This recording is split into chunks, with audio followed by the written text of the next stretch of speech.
كالغمض أحلام تحقق وعدها في سرعات.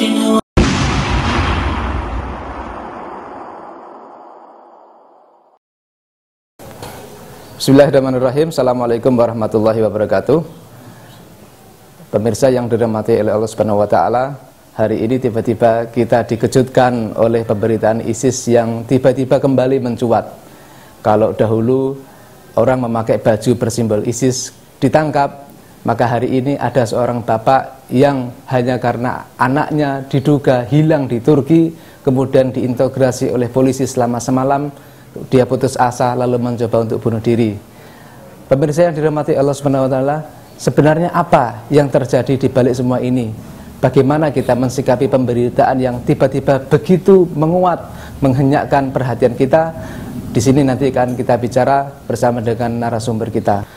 Hadir bersama kita Ustadz Abdurrahim Ba'asyir. Beliau adalah anggota Dewan Syuro Jamaah Ansarus Syariah. Kita sapa beliau. Assalamualaikum Ustadz Abdurrahim. Biar lebih enak saya boleh memanggil Ustadz Iim ya.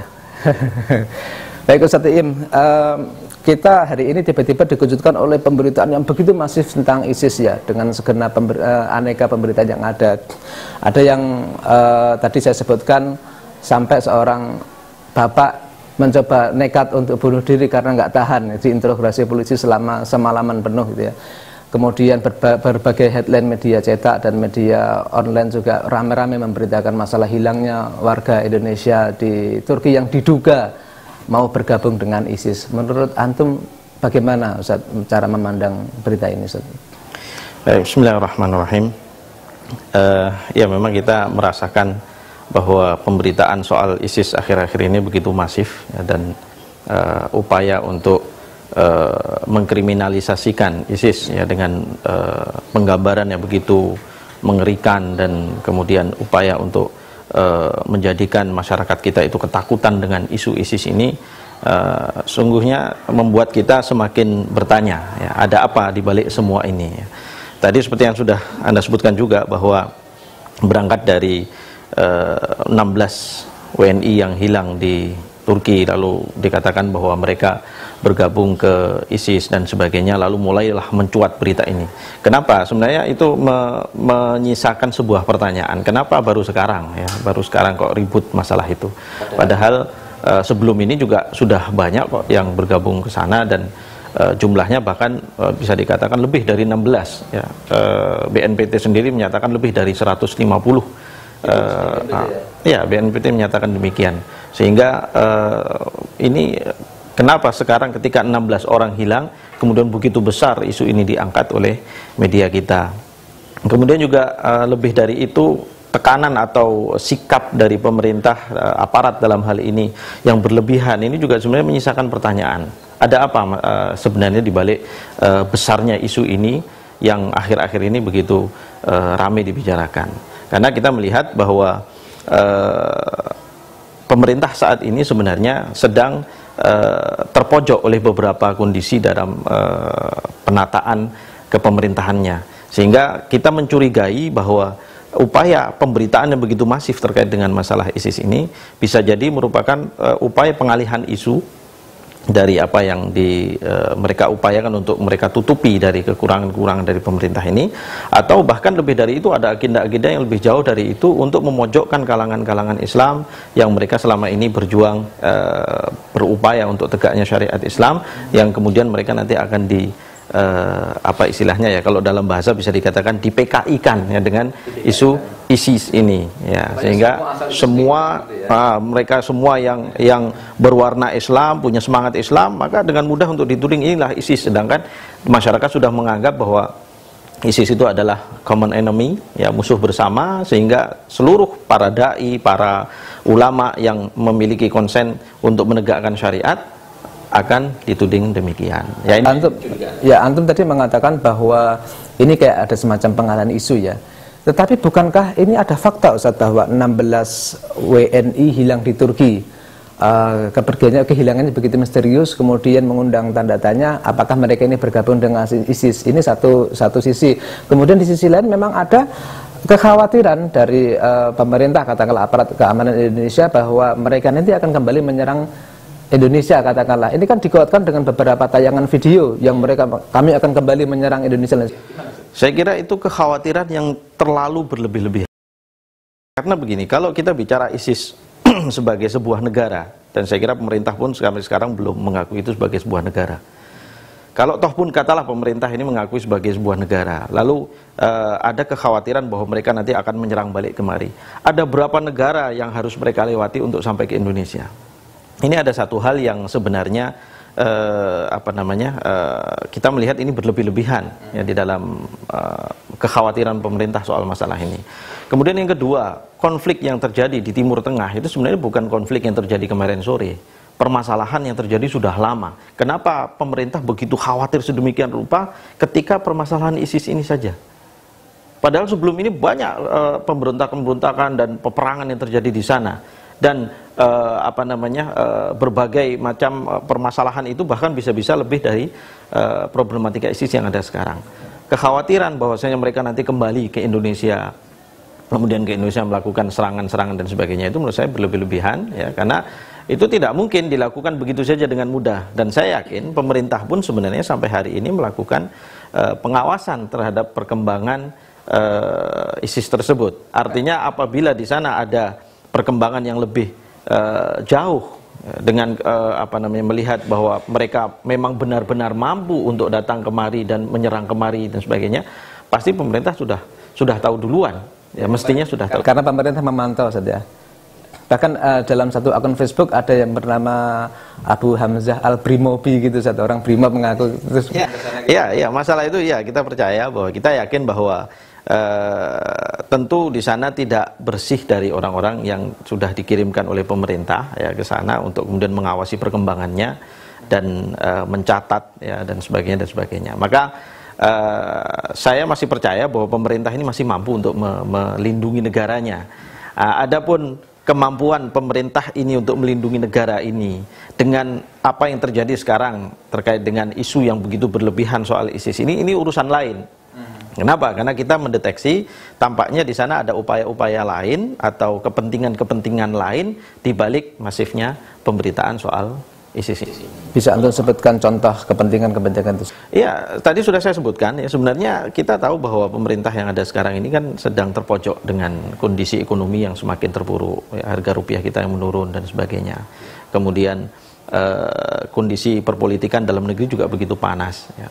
Perseteruan antar kubu-kubu yang ada ini juga semakin meningkat. Di sana juga ada suara-suara yang begitu kuat ya dari kalangan pengamat-pengamat politik dalam negeri yang menyebutkan bahwa hari-hari ini terasa kebangkitan kalangan komunis. Sehingga ini juga satu hal yang tidak boleh ditutup mata seharusnya ya. Maka saya juga heran kalau pemerintah sekarang malah justru mengkhawatirkan ISIS yang jauh di sana ya, tetapi iya di seberang lautan sana, tetapi dia lupa bahwa di dalam negerinya ini sendiri ada musuh yang begitu besar yang secara fakta sejarah telah pernah melakukan pertumpahan darah dan melakukan kerusakan di dalam negeri kita. Maka ini juga hal yang menjadikan kita bertanya-tanya. Kemudian di sana juga ada kepentingan-kepentingan lain, mungkin bahwa kita tahu konflik Suriah dan Irak ini adalah konflik yang tidak lepas dari kepentingan kalangan Syiah. Sehingga tidak menutup kemungkinan ya, bahwa apa yang sekarang ini ramai dibicarakan di Indonesia, sedangkan hari-hari ini, akhir-akhir ini dengan beberapa peristiwa sebelum ini ya, dalam 1 bulan 2 bulan ini kan terjadi penyerangan di beberapa tempat umat Islam yang dilakukan oleh orang-orang Syiah. Jadi secara media, secara opini, kalangan Syiah di Indonesia sebenarnya sedang terpojok. Sehingga ada kemungkinan mereka sangat menginginkan supaya isu ISIS ini diangkat, supaya terjadi pengalihan isu dan menutupi kebobrokan mereka di mata masyarakat kita. Sehingga banyak sekali ya, kepentingan-kepentingan di balik semua ini. Baik, terlepas dari adanya, Anton sebut tadi ada konspirasi, ada pengalihan isu. Sebenarnya kita sekarang fokus di 16 orang WNI yang hilang dulu atau orang-orang yang bergabung dengan ISIS. Menurut sepengetahuan Antum, salahkah kalau misalnya ada seorang WNI kemudian berangkat ke Suriah untuk pergi berjihad? secara detail hukum mungkin nanti bisa ditanyakan kepada teman-teman yang lawyer ya, artinya yang memahami secara aturan hukum secara detail. Tetapi sepemahaman saya, dalam beberapa kali kami berkomunikasi dengan para ahli hukum, mereka mengatakan bahwa negara ini menjamin dan memberikan kebebasan kepada warganya apabila ingin bergabung dengan negara manapun. Kemudian dalam sebuah berita saya membaca pernyataan dari salah seorang anggota BNPT mengatakan bahwasanya tidak ada salahnya apabila ada warga Indonesia yang pergi ke negara manapun, ya, mereka kemudian atau masuk ke ISIS bahkan ya ke sana, kemudian mereka melakukan bergabung dengan di sana, tidak ada masalah mau berhijrah di sana dan sebagainya. Artinya sebenarnya secara hukum saya yakin tidak ada masalah sebenarnya, tetapi seakan-akan permasalahan ini diangkat sedemikian rupa, digambarkan sekarang seakan-akan itu menjadi sebuah masalah besar. Ya. Nah, ini yang tadi kita katakan bahwa sebenarnya di balik semua ini kita mendeteksi ada hal-hal yang kepentingan-kepentingan lain. Masih terkait dengan soal hukum, Ustaz. Dalam kalau tidak salah saya baca dalam satu KUHP, kalau nggak salah ayat 139A disebutkan bahwa membantu makar terhadap negara sahabat itu merupakan pelanggaran hukum, Ustaz. Tampaknya perlu ada upaya komunikasi yang jelas terhadap mereka yang berangkat ke sana. Karena berangkatnya warga Indonesia ke Suriah hari-hari ini terjadi setelah konflik yang terjadi di sana dan permasalahan yang terjadi di sana, yaitu pemerintah Suriah yang membunuhi rakyatnya sendiri dan melakukan kedoliman terhadap rakyatnya sendiri. Artinya itu kemudian perlu dipertanyakan definisi negara sahabat itu, Ustaz? Ya, itu satu hal yang juga nanti perlu diperjelas sebenarnya. Bagaimana, apakah pemerintah ini malah bersahabat dengan negara yang membunuhi rakyatnya sendiri dan membiarkan rakyatnya terluntar-luntar sedemikian rupa. Justru pertanyaan kita, kalau negara ini adalah sebuah negara yang cinta kemerdekaan dan memberikan kebebasan kepada seluruh warga dunia dan mendukung segala bentuk kemerdekaan dan kebebasan, seharusnya Indonesia menjadi negara pertama untuk kemudian menahan pemerintah Suriah untuk memperlakukan sedemikian rupa terhadap rakyatnya. Kita melihat sendiri bagaimana di berita-berita rakyat Suriah itu begitu didolimi oleh pemerintah ini, dibunuhi, bahkan dalam beberapa berita mereka menggunakan bom-bom yang dilarang bahkan oleh badan-badan dunia, termasuk senjata kimia dan sebagainya, dan itu fakta-fakta yang tidak bisa dinafikan. Nah, pertanyaannya apa yang sudah dilakukan pemerintah ini? Ini menarik, Ustaz. Pemerintah Indonesia ketika terjadinya pembantaian demikian besar dari sudah 4-5 tahun yang berjalan ini belum pernah memberikan bantuan resmi ya kepada rakyat Suriah. Tetapi ketika ada satu pihak yang dicurigai akan mengganggu rezim Bashar Assad, kemudian pemerintah langsung alertnya begitu cepat. Ya. Gimana menurut Anda? Ya, menurut saya itulah yang keganjilan juga ya dari pemerintah kita ini ya. Wallahu alam apa yang mereka inginkan, tetapi kita melihat bahwa ini ada ketidakjujuran dalam pemerintah kita terkait penyikapan terhadap masalah ini. Ada suatu agenda ya, kita yakin ada suatu agenda lain di balik semua itu. Karena pada prinsipnya kita mendukung pemerintahan yang bersih dan pemerintahan yang menginginkan untuk memberikan kebebasan kepada rakyatnya dan menjadi pemerintah yang tegas terhadap pemerintahan manapun di dunia yang melakukan upaya-upaya penjajahan terhadap rakyatnya sendiri, melakukan pendoliman terhadap rakyatnya sendiri. Nah, apabila sekarang pemerintah ini bersikap demikian, maka itu saya kira suatu hal yang baik. Yang kedua, pemerintah ini seharusnya juga menjadi pihak yang pertama seharusnya memberikan bantuan kepada rakyat yang rakyat Suriah khususnya yang diperlakukan sedemikian rupa oleh Bashar Assad dan pemerintahannya.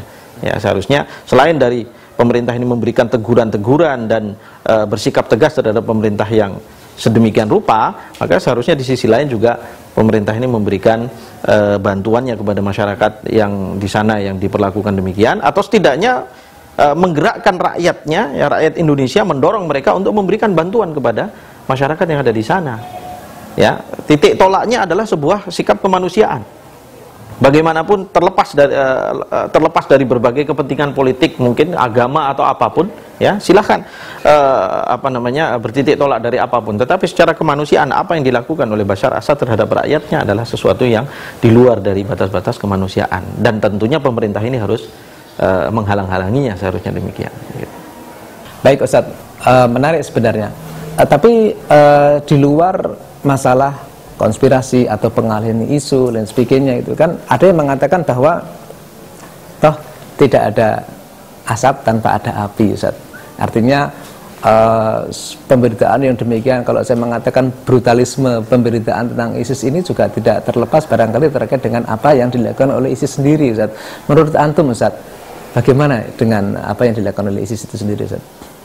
Iya, satu hal yang perlu kita sadari bahwa ISIS atau Islamic State atau Daulah Islamiyah yang sekarang mereka bahkan sudah mendeklarasikan diri sebagai khilafah Islamiyah, hendaknya umat Islam khususnya itu menyadari bahwa mereka ini adalah orang-orang yang punya keinginan ya untuk melaksanakan syariat Allah Subhanahu wa taala. Mereka adalah orang-orang yang ingin kembali kepada hukum Islam sebenarnya. Tetapi tampaknya di dalam beberapa langkah-langkah yang dilakukan ya oleh sikap-sikap politik maupun penataan dan sistem perjuangan yang dilaksanakan, mungkin ada cara-cara yang dianggap berlebih-lebihan sehingga menjadikan menjadi sebuah santapan bagi musuh-musuhnya untuk kemudian digambarkan buruk dimanapun di dunia ya. Walaupun kita bukan ingin mengatakan bahwa ISIS ini suci dari kesalahan, tidak ya, karena memang ada kesalahan-kesalahan di dalam pelaksanaannya, ada baik secara hukum-hukum syar'i ataupun secara politik ya, dan gerakan-gerakan dalam upaya penegakan negara yang mereka inginkan ya. Sehingga cara-cara tersebut yang kemudian menjadi sebuah catatan buat kita yang terkait dengan ISIS ini, walaupun kita tidak boleh menafikan bahwa mereka adalah orang-orang yang sebenarnya menginginkan tegaknya syariat Islam dan kecintaan mereka terhadap Islam ya. Makanya kita harus benar-benar bisa memposisikan mereka sesuai dengan porsinya, tidak boleh terlalu menafikan mereka dengan menuding mereka bahwa mereka bukan Islam ya, mereka orang-orang kafir dan sebagainya ya, tudingan mereka orang-orang khawarij secara kalau orang Jawa nyebutnya gebiahuyah ya, secara totalitas begitu, itu juga sebuah sikap yang tidak benar. Artinya ada di sana orang-orang yang memang mereka menginginkan Islam dengan sempurna, tetapi mereka terjebak dengan kondisi dan sebagainya, itu juga satu masalah. Artinya kondisi ini sangat kompleks, permasalahannya sangat kompleks. Para pelaku di sana juga dilatar belakangi dengan berbagai macam pemikiran secara hukum syariah dan sebagainya, sehingga terjadi berbagai macam bentuk yang kemudian disikapi oleh pihak luar dengan sikap-sikap yang berlebih-lebihan bagi sebagian, tapi juga ada sebagian yang bisa menyikapi dengan adil, dan ini yang kita inginkan. Jadi ada satu kelemahan atau kekurangan dalam tadi Antum sebut penerapan hukum syar'i dan wakil siasinya, kemudian disantap oleh lawan musuh-musuh Islam itu saja. Ya. Dimanfaatkan. Jadi mereka memanfaatkan celah-celah itu untuk kemudian melakukan pembunuhan karakter terhadap upaya cita-cita yang ada pada mereka. Ya. Maka seharusnya masyarakat betul-betul bisa menjaga diri untuk adil di dalam melihat permasalahan ini. Tentunya kita untuk bisa adil ya, kita harus lebih banyak mencari informasi yang sebenarnya, bertabayun atas semua berita, tidak begitu saja mempercayai semua berita-berita apalagi yang bersumber dari orang-orang non-Islam. Ini terkait dengan soal begitu derasnya pemberitaan tentang ISIS ya, baik yang pro maupun yang kontra, maupun yang Antum tersebut tadi dia cukup moderat ataupun adil, Ustaz. Sementara kita ini kan hidup dalam kayak tenggelam dalam lautan informasi yang demikian luas, Ustaz ya. Nah, bagaimana ataupun apa yang bisa Antum sampaikan kepada umat Islam khususnya dalam mensikapi pemberitaan ISIS atau dalam mengkonsumsi berita-berita terkait dengan kaum muslimin misalnya secara umumnya? Ya, saya kira soal bahwa media-media mainstream yang rata-rata adalah memang sekuler ya, mereka tidak berpihak kepada Islam, mereka pasti akan berupaya memberikan gambaran-gambaran buruk kepada semua jenis pejuang Islam, pemikirannya apapun dan lapangan juangnya apapun. Ya, mereka yang bercita-cita Islam pasti akan digambarkan buruk oleh media-media tersebut. Maka umat Islam harus lebih selektif di dalam menerima berita-berita dari media-media yang memang kita melihat itu media sekuler, tidak punya warna Islamnya. Maka dari itu kalau perlu bahkan saya katakan setiap berita yang sampai dari mereka tidak usah dipercaya dulu. Tidak usah dipercaya dulu. Di sana ada media-media Islam yang alhamdulillah sudah bermunculan, ya, baik di internet maupun di non internet, di televisi juga beberapa televisi Islam sudah muncul. Cobalah diikuti berita-berita itu dari sumber-sumber yang sedemikian. Berita-berita yang datang dari kalangan Islam ini yang sebenarnya kita melihat lebih bisa dipertanggungjawabkan berbanding dari berita-berita yang datang dari media-media sekuler yang memang mereka memiliki tujuan, ya, memiliki keinginan untuk menggambarkan buruk tentang para pejuang-pejuang Islam ini. Ya, ini sekali lagi ya, saya tekankan, bukan berarti kemudian kita menganggap suci siapapun. Ya, artinya kesalahan mungkin bisa ada yang terjadi. Dan siapalah yang tidak salah? Para sahabat Nabi pun dalam upaya perjuangan mereka dahulu juga terjadi kesalahan. Ya, tetapi bagaimana kita kemudian menyikapi kesalahan mereka? Kita tinggalkan kesalahan yang ada pada mereka dan kita dukung dari apa yang mereka lakukan itu benar sesuai dengan syariat Allah Subhanahu wa taala. Jadi umat Islam harus lebih selektif. Tidak percaya begitu saja ya terhadap media-media sekuler, dan dalam hal ini saya menekankan untuk kemudian mereka-mereka yang berupaya untuk membangun opini negatif terhadap para pejuang Islam ini, menurut saya yang paling besar dosanya adalah media. Karena mereka adalah kalangan yang bersentuhan langsung dengan umat, lalu kemudian umat percaya dengan apa yang mereka sampaikan. Ya, dari kalangan media-media sekuler mereka bertanggung jawab di hadapan Allah Subhanahu wa taala. Sebagaimana juga media-media Islam. Media-media Islam juga seharusnya semakin bisa tampil dengan profesional dan menyampaikan informasi dengan seadil-adilnya, supaya umat ini mendapatkan informasi yang sebenarnya dan kemudian mereka tidak salah di dalam menyikapinya.